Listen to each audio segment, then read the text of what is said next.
अस्सलाम वालेकुम। उम्मीद है आप सब लोग खैरियत से होंगे। मेरा नाम है अली इत्नान और आप देख रहे हैं हमारा YouTube channel mister info place. तो हमारे 10 लेक्चर जो है कंप्लीट हो चुके हैं। तो आपको अमेज़न विजुअल असिस्टेंट के बारे में उम्मीद है अच्छी तरीके से समझ आ गई होगी। तो आज जो मैं आपको बताने वाला हूँ कि जो पिछले लेक्चर में जो मैंने आपको क्या क्या समझाया है, तो आप उसको एक दफ़ा रिव्यू कर लें कि हमने जो पिछले लेक्चर में आपको अमेज़न के बेसिक कंसेप्ट के बारे में बताया है कि पाकिस्तान में रहते हुए आप कौन कौन सी मार्केट को यूज़ कर सकते हो, कौन कौन सी मार्केट को आप यूज़ करते हुए अपने प्रोडक्ट को सेल कर सकते हैं। अमेरिका में आप नॉर्थ अमेरिका, मैक्सिको और यूएस और कनाडा की मार्केट को यूज़ कर सकते हैं। जैसे आप यूरोप में आप यूके और दूसरे जो अलायंस कंट्री है उनकी मार्केट यूज़ कर सकते हैं। और मिडल ईस्ट में आप दुबई और शारजा और वगैरह इन जो कंट्रीज़ की जो स्टेट्स की मार्केट को यूज़ कर सकते हैं। फिर मैंने आपको अकाउंट से रिलेटेड इन्फॉर्मेशन दी है कि आप किस किस्म का अकाउंट अमेज़न में ओपन कर सकते हैं, जिसमें एक प्रोफेशनल आता है और एक इंडिविजुअल आता है। और इंडिविजुअल अकाउंट्स के अंदर आप जो एग्जिस्टिंग जो प्रोडक्ट को सेल कर सकते हैं। जो प्रोफेशनल अकाउंट के अंदर फिर दो कैटेगरी निकलती हैं, जिसके अंदर इंडिविजुअल आता है और अपना बिज़नेस अकाउंट आता है। बिज़नेस अकाउंट में जो अमेज़न आपसे फ़ीस लेता है, चार्ज लेता है, जो मंथली मैंने आपको तमाम जो लेक्चर में बताया है कि $39.99 यूएस जो आपको मंथली बेस पर चार्ज करता है, चाहे आपकी आइटम सेल हो या ना हो। तो आज की जो मैं आपको ये तमाम चीज़ें रिव्यूज़ कर रहा हूँ, आपको बता रहा हूँ, तो ये लेक्चर शुरू करने से पहले जो है वो आपको एक मेमोरी को रिकॉल करने की कोशिश कर रहा हूँ कि ये चीज़ें हमने कर चुके हैं और नेक्स्ट जो हमने क्या करना है। उसके बाद हमने पढ़ा है कि प्रोडक्ट की जो है बेसिक कंसेप्ट क्या होते हैं, आपने किस किस्म की कैटेगरी में जो आपने अमेज़न के अंदर काम करना है, जिसके अंदर पीएल आता है, प्राइवेट लेवल आता है, होलसेल आता है और ड्रॉप शिपिंग आती है। तो मैंने आपको ये भी बताया कि कौन कौन सी चीज़ें आपको रिकमेंड की है। प्राइवेट लेवल है तो मुश्किल एक इन्वेस्टमेंट वाला काम है, लेकिन जिस वक्त अगर आपका ये काम चल गया तो आप देखेंगे कि कितना आपको रेवेन्यू आया है, फिर आप कहेंगे काम तो असल ये प्राइवेट लेवल वाला ही है। तो उसके बाद आपने ड्रॉप शिपिंग के बारे में मैंने आपको बताया कि किस तरह आप दूसरों की आइटमें अपनी दुकान में लगा के सेल करते हैं, और होलसेल का काम भी मैंने आपको बताया। उसके बाद FBA और FBM के बारे में बताया कि FBA का मतलब है फुलफिलमेंट बाय अमेज़न और FBM का मतलब है फुलफिलमेंट बाय मर्चेंट। जो मर्चेंट वाला जो होता है FBM है, वो इंसान को खुद से ऑपरेट करना पड़ता है, खुद से जो शिपिंग वगैरह करनी पड़ती है, पार्सल वगैरह पेमेंट लेनी पड़ती है। जो FBA का जो मैंने आपको बताया था और इसको रिकमेंड किया था कि FBA आपने यूज़ करना है। FBM फुलफिलमेंट बाय अमेज़न, मतलब तमाम के तमाम जो है काम है आपके वो अमेज़न ने करने हैं। आपके क्लाइंट से पैसे लेने हैं, आपका जो वेयर आउट से उठा के खुद ही अमेज़न ने इसकी पैकिंग करनी है और आपके क्लाइंट को उसको सेंड कर देना है, शिपमेंट कर देनी है। और आपके बिहाफ पे जो चार्जेस वगैरह होंगे, जो टैक्स वगैरह होगा, वो भी अमेज़न ने खुद से ही पे करना है। तो that's why I recommended you can use FBA in Amazon account. फिर लेक्चर नंबर 3 में मैंने आपको साइन अप करने की जो रिक्वायरमेंट है, आपको जो ज़रूरी रिक्वायरमेंट चाहिए होती हैं साइन अप करने के लिए अमेज़न US में या UK में, तो वो चीज़ें मैंने आपको नोट करवाई। चलो एक बार फिर मैं आपको नोट करवा देता हूँ। आपको एक अच्छा वर्किंग ईमेल एड्रेस चाहिए, दूसरे नंबर पे आपको मोबाइल नंबर चाहिए, तीसरे नंबर पे आपको यूनिक होम एड्रेस चाहिए, चौथे नंबर पे आपको यूटिलिटी बिल चाहिए, पाँचवें नंबर पे आपको बैंक स्टेटमेंट चाहिए, और छठे नंबर पर आपके पास अच्छा पाकिस्तानी बैंक अकाउंट होना चाहिए, और जो वर्किंग जो है हो, और उसके साथ जो डेबिट कार्ड है वो वीज़ा एक्सेप्टेड हो और इंटरनेशनल ट्रांजैक्शन उस पर एक्टिव हो। तो ये तमाम चीज़ें मैंने आपको बहुत अच्छे तरीके से आपको समझाई हैं, आपको नोट करवाई हैं। तो उम्मीद है कि ये आपको नोट होंगी। जो नेक्स्ट लेक्चर है, लेक्चर नंबर 4 में मैंने आपको जो बताया है, लेक्चर नंबर 4 में मैंने आपको बताया था कि आपने UK की मार्केट यूज़ करनी है कि US की मार्केट यूज़ करनी है। UK की मार्केट का मैंने आपको ये बताया कि वहाँ पे आपको जो है अलग से अकाउंटेंट हायर करना पड़ता है, जो आपके टैक्स वगैरह जो है वो आपके बिहार पे फिल करेगा, एवरी मंथ उसको मेंटेन करेगा, देन ईयरली इसको जमा करवाएगा जो आपकी सेल होगी। और US का मैंने आपको बताया था कि वहाँ पे ऐसा कोई सीन नहीं है, वहाँ पे जो ऑटोमेटिकली अमेज़न खुद से करता है, वहाँ पे आपको अलग से कोई भी सर्विस लेने की ज़रूरत नहीं पड़ती है। जैसे आपको US LLC को ओपन करवाना पड़ता है और आपके तमाम मसले हैं वो सॉल्व हो जाते हैं।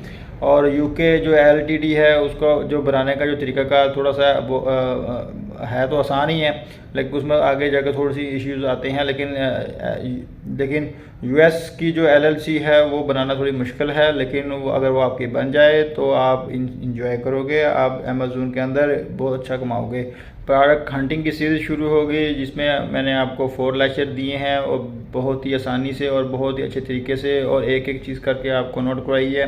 पाकिस्तान में रहते हुए प्रोडक्ट हंटिंग करना कोई मुश्किल काम नहीं है, बहुत ही आसान काम है। इसके प्रोडक्ट हंटिंग करने से पहले आपको 3 चीज़ों को जो है वो मद्देनज़र रखता होगा। पहले, जिसका कंपटीशन मार्केट में कम हो, वो उस आइटम को आपने चॉइस करना है कि जिसका मार्केट में कंपटीशन कम हो। दूसरा जो है उसकी जो है डिमांड हाई हो, जो ठीक है ना, वो प्रोडक्ट यूज़ करनी है आपने जिसकी डिमांड मार्केट में ज़्यादा हो। और तीसरे नंबर पे आपको ज़्यादा प्रॉफिट लेके दे, आपका रेवेन्यू ज़्यादा जनरेट करके दे। प्रोडक्ट हंटिंग में ये 3 चीज़ें को आपने मद्देनज़र रखते हुए प्रोडक्ट हंटिंग करनी है। प्रोडक्ट हंटिंग का मैंने आपको जो कीवर्ड्स को कैसे यूज़ करते हैं इसके साथ वो भी बताया कि एक होता है शॉर्ट टेल कीवर्ड, एक होता है long tail keyword. Short tail keyword market में बहुत पॉपुलर होता है। शॉर्ट टेल कीवर्ड जो है उसका वॉल्यूम ज़्यादा होता है, उसका सीपीसी ज़्यादा होता है और वो सर्च में ज़्यादा आती है और उसकी सेल ज़्यादा होती है। जस्ट लाइक एक पेन है, एक बॉल पेन है, एक कार, छोटी कार है, टॉयज़ है, इस तरह की जो चीज़ें जिसमें एक लफ्ज़ आए, 2 आए, उसको शॉर्ट टेल कीवर्ड कहते हैं। जिसमें 2 से ज़्यादा हो, 3, 4 हो तो वो लॉन्ग टेल कीवर्ड कहलाता है। लॉन्ग टेल कीवर्ड आपने यूज़ नहीं करना है, मैंने आपको रिकमेंड किया था शॉर्ट टेल कीवर्ड आपने यूज़ करना है। शॉर्ट टेल कीवर्ड्स जो है आप देखेंगे उसकी कैटेगरी ज़्यादा होती है, उसकी जो आइटम ज़्यादा होती है, उसकी सेल ज़्यादा होती है। तो मैं आपको फिर से जो रिकमेंड कर रहा हूँ वो शॉर्ट टेल की को ही यूज़ करना है। ये जो तमाम जो आज की जो मैं आपको ये मूवी जो आपको बता रहा हूँ, ये तमाम चीज़ें जो उसको रिपीट कर रहा हूँ तो ये आपको एक रिवाइज हो जाएगा। आपके अंदर जो मिस्टेक होगी, अगर किसी बंदे ने वो पिछले लेक्चर नहीं देखे तो इस लेक्चर को देखने के बाद आपको तकरीबन ये कंप्लीट तौर पे आपको अमेज़न वर्चुअल असिस्टेंट के बारे में पता चल जाएगा कि वो है क्या चीज़ है। फिर मैंने आपको प्रोडक्ट हंटिंग की जो सीरीज़ में जो लेक्चर नंबर 4 में मैंने आपको बताया कि आपने जो है अपने प्रोडक्ट की डायमेंशन कितनी रखनी है और उसकी रैंक कितनी होनी चाहिए, उसका रिव्यू कितना होना चाहिए, तो उसकी जो है वेट कितना होना चाहिए। तो जो डायमेंशन होनी चाहिए वो आपकी वो 6 से 7 जो है वो इंच से ज़्यादा नहीं होनी चाहिए। जो आपका वेट है वो आधा किलो से ज़्यादा नहीं होना चाहिए। 500 mg बनता है आधा किलो, मतलब आधा किलो से ज़्यादा नहीं होना चाहिए। उसका ये है कि आप अमेज़न के वेयर हाउस को यूज़ करते हैं तो आपकी प्रोडक्ट को जगह अगर बड़ी होगी तो जगह ज़्यादा उसको चाहिए, तो अगर वो उसका वज़न ज़्यादा होगा तो उसकी जो शिपमेंट में आपको ज़्यादा चार्जेस पड़ेंगे, तो अमेज़न आपसे एक्स्ट्रा चार्ज करेगा। तो ये चीज़ें भी आपको अपने मद्देनज़र रखती हैं कि अपने डायमेंशन और इसका वेट को जो है वो कम से कम होना चाहिए। और इस लेक्चर में मैंने आपको कुछ जो पॉइंट्स को नोट करवाया कि आपने कौन कौन सी आइटम सेलेक्ट करनी है और कौन कौन सी आइटम को सेलेक्ट नहीं करना है। तो प्रोडक्ट हंटिंग में सबसे ये मेन यूज़ है, इसको फिर से आप नोट फरमा लें कि आपने बच्चों के टॉयज़ वाली आइटमें को जो सेलेक्ट नहीं करना है, क्योंकि जो अमेज़न के अंदर इसकी बहुत सख्ती होती है कि बच्चे मुंह में डालते हैं तो ये बीमार ना हो जाएं। तो इससे कोई सर्टिफिकेट भी वो अमेज़न आपसे मांगेगा तो आपका खर्चा बढ़ेगा। तो इन आइटम से भी आपने अवॉइड करना है। फैशन वाली आइटम का भी मैंने आपको बताया था कि इसे आपने अवॉइड करना है कि जो फैशन चल रहा होता है बाज़ टाइम वो एकदम से आप उसको देखते हैं कि भाई ये उसकी बहुत ज़्यादा सेल हो रही है तो आप उसको खरीद लेते हैं। तो होता क्या है कि वो फैशन का जो नीचे चला जाता है तो वो आइटम आपके वेयर हाउस में पड़ी रहेगी अमेज़न के, तो आपको इसको उसके एक्स्ट्रा से चार्जेस देने पड़ेंगे। तो आपको ट्रेंडिंग आइटमें भी मैंने आपको बताया कि ट्रेंडिंग प्रोडक्ट भी आपने सेल नहीं करनी है। एकदम से चीज़ें आती हैं, वो थोड़ा सा समय होता है, थोड़ा सा टाइम के लिए वो ऊपर आ जाती हैं। आप देखते हैं कि इसकी तो सेल बहुत है, ये तो फ्रंट पेज पे आ रही है। तो वो ट्रेंडिंग आइटमें होती हैं, वो टाइम फ्रेम के साथ चलती हैं। आप उसको खरीद लेते हैं, ऑर्डर कर देते हैं, अमेज़न पे सेल करने के लिए आ जाते हैं। जब आप लोग ये सब तैयारी करके आते हैं तो होता क्या है, उसका ट्रेंड नीचे चला जाता है और आपकी सेल नहीं होती है और आपको लॉस हो जाता है। अगर आपने $10,000 यू लगा दिया या $20,000 लगा दिया तो आप देखेंगे कि ये अगर ट्रेंड उसका नीचे आ गया तो आपका वो टोटल नुकसान होगा, तो आपको अमेज़न से कोई रिफंड नहीं मिलने वाला। तो इसलिए आपको चाहिए कि इस तरह की आइटमों से अवॉइड करना है और डेंजरस आइटमों से भी आपने अवॉइड करना है और ख़वातीन की आइटम से भी जो आपने है अवॉइड करना है, क्योंकि ख़वातीन में जो है एक हैबिट होती है कि वो रिफ़ंड करवाना पसंद करती हैं अगर उनको आपकी आइटम पसंद नहीं है। अगर आपकी आइटम में पोटेंशियल है, जान है, अगर आप समझते हैं कि ये रिफ़ंड नहीं होगी तो उसका कोई इशू नहीं है। मैन और वुमेन दोनों पे आप सेल कर सकते हैं। अगर आपको लगता है कि इसमें ये जो है ख़वातीन हैं वो इसको डिसलाइक कर सकती हैं तो आपको चाहिए कि आप जस्ट मैन को प्रेफर करें और उसको सेल करें। ये भी बात नहीं है कि आप जो है ख़वातीन की आइटम को सेल ना करें। ख़वातीन जो है ज़्यादा जो नेट पे टाइम स्पेंड करती हैं और उनकी ऑनलाइन के आर्डर ज़्यादा होते हैं मेंस की निस्बत, तो ये आपको खुद से चेक करना है कि आगे करना क्या है। फिर आपने जो है शीशे वाली आइटमें हैं उनको भी जो है अमेज़ोन पे सेल नहीं करनी। ये ना हो कि आपकी शिपमेंट के दौरान ही कुछ आइटमें सेल हो टूट जाएँ तो अमेज़ोन में जाएँ तो आपको पहले जो जाने से अमेज़ोन के वेयर हाउस जाने से पहले ही आपको लॉस का सामना करना पड़े। तो आपने इलेक्ट्रॉनिक की चीज़ें भी जो है जो नहीं यूज़ करनी है, जिसमें वारंटी का क्लेम हो। क्लाइंट जो है आप फर्स्ट सपोज करें कि आपकी इलेक्ट्रॉनिक की चीज़ जो है वो उसको यूज़ कर लेता है, कोई सर्किट ब्रेकर हो जाता है, कोई शिपमेंट में कोई पुर्जा हिल जाता है, अगर उसको चलानी नहीं आती है तो आफ्टर सेल आपको देनी पड़ेगी। तो इस तरह की इलेक्ट्रॉनिक की चीज़ों से आपने अवॉइड करना है। केमिकल की चीज़ को आपको यूज़ नहीं करनी, फार्मेसी की प्रोडक्ट को आपने यूज़ नहीं करना।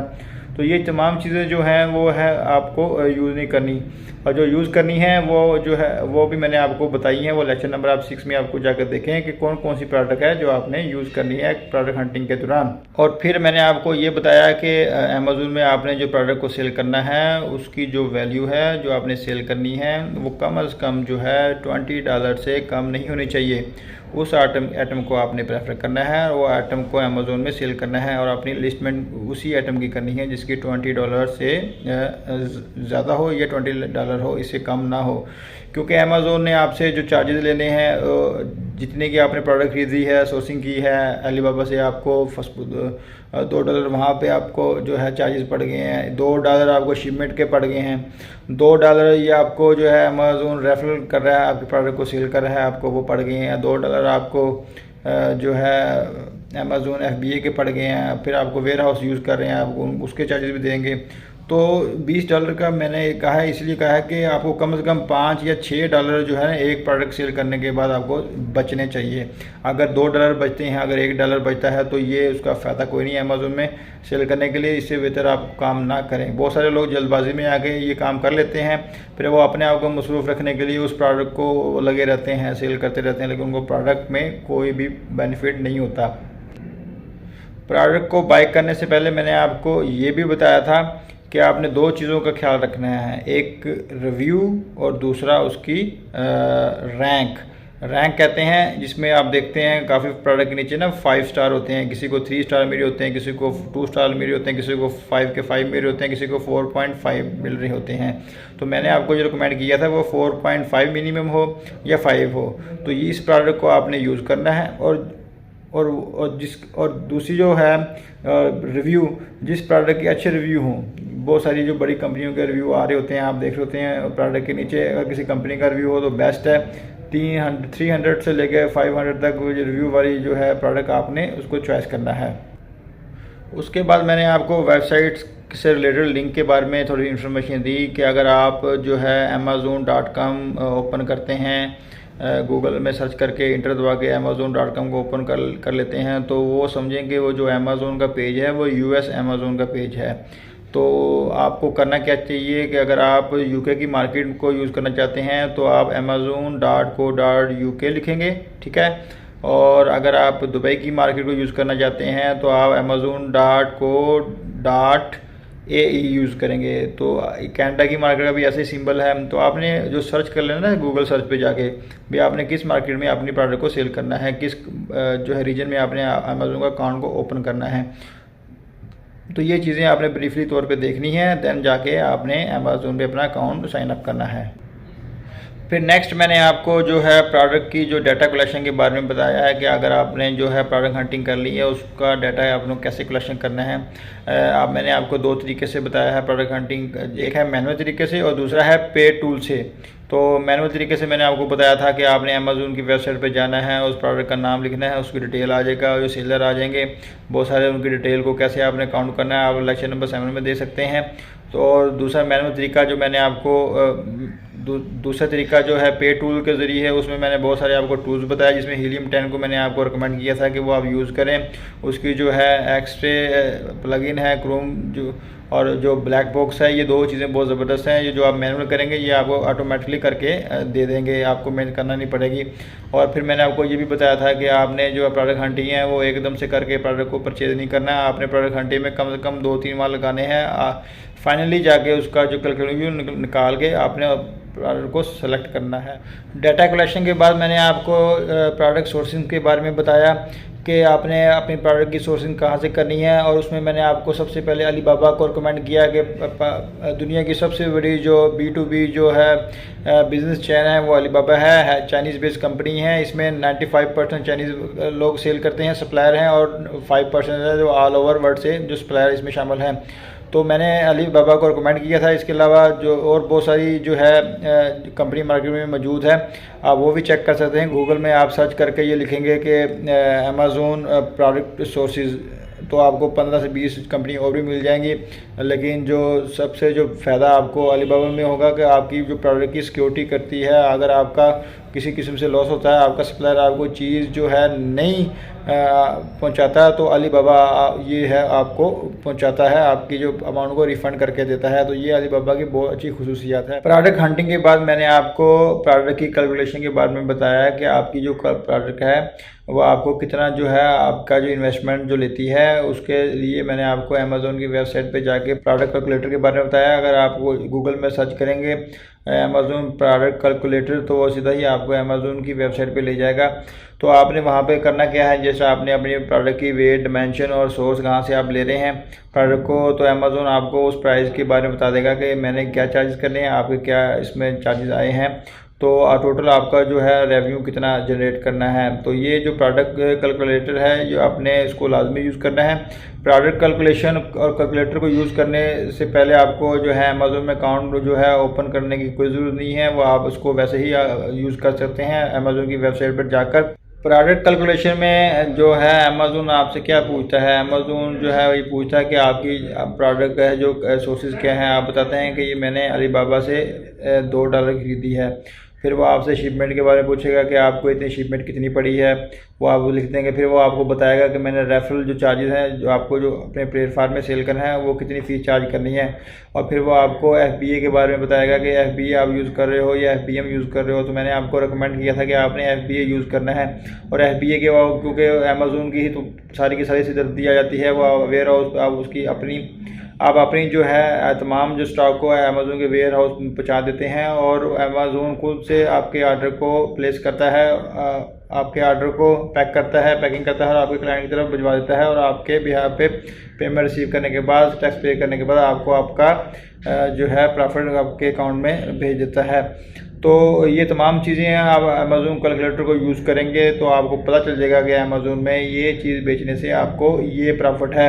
अगर आपको ये पता होगा कि इतना मुझे प्रॉफिट आ रहा है, तो देन जाके आप अपने सोर्सेज से बता सकते हैं। आप पूछ सकते हैं कि ये प्रोडक्ट कितने की है। आपको आइडिया होगा कि ये $10 की आइटम है, ये $20 की आइटम है, तो अमेज़ॉन के क्या चार्जेस हैं, अमेज़ॉन के हम सेल करने के बाद हमें क्या उसका प्रॉफिट निकलेगा। उसके बाद आपने चेक लिस्ट कैसे बनानी है अपने अमेज़ॉन के अंदर, वो इंशाल्लाह वो आपको नेक्स्ट लेक्चर में मैं आपको बताता हूँ कि आपने अमेज़ॉन की वेबसाइट पर चेक लिस्ट को कैसे लगाना है। तो इंशाल्लाह अब आगे देखते हैं। तो हमें नेक्स्ट वीडियो तक इजाज़त दीजिए। पाकिस्तान जिंदाबाद।